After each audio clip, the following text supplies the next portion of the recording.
Dieu. Mais cela n'avait pas empêché que le mari, après la mort, avait laissé une dette. Donc, le mari, quand il était décédé, il a laissé une dette à la pauvre femme. Non seulement il l'a laissée veuve, non seulement il lui a laissé des enfants, mais il lui a aussi laissé une dette. Et cette dette-là, nous ne savons pas pourquoi il l'avait prise.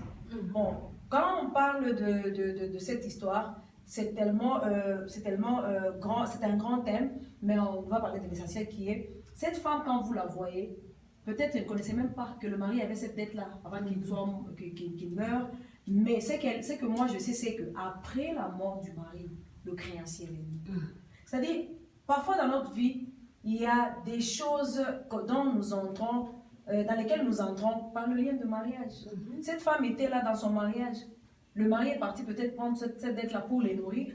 Il est parti, mais de la façon dont la Bible le dit ici, ça nous montre qu'après sa mort, il était toujours insolvable.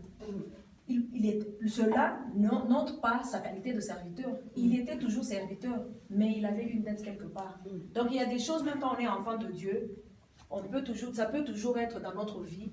La pauvreté peut toujours nous suivre, mais cela n'empêche pas notre qualité de serviteur de Dieu. Maintenant, quand la femme, là, le mari est décédé, le créancier est venu et il était dans ses droits. Ce qu'il voulait, c'était sa dette d'être payée. Mais la femme avait vu, bon, qu'est-ce que moi je peux faire? Ce qui nous importe ici, c'était le cri de la femme. Elle a dit, le créancier ne prendra pas mes fils.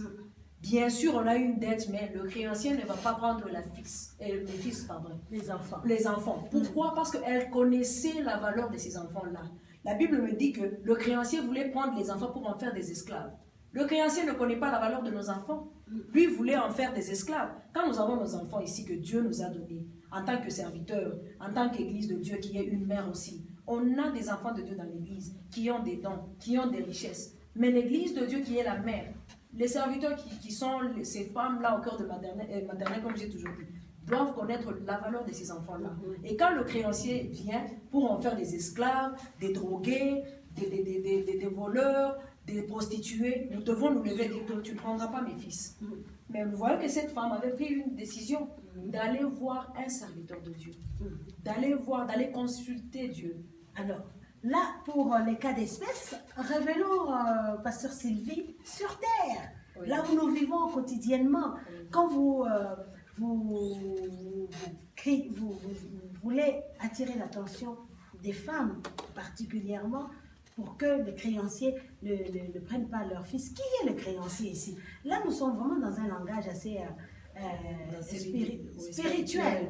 C'est qui le créancier? Parce que cette femme-là, son mari avait contracté la dette chez quelqu'un, chez un homme.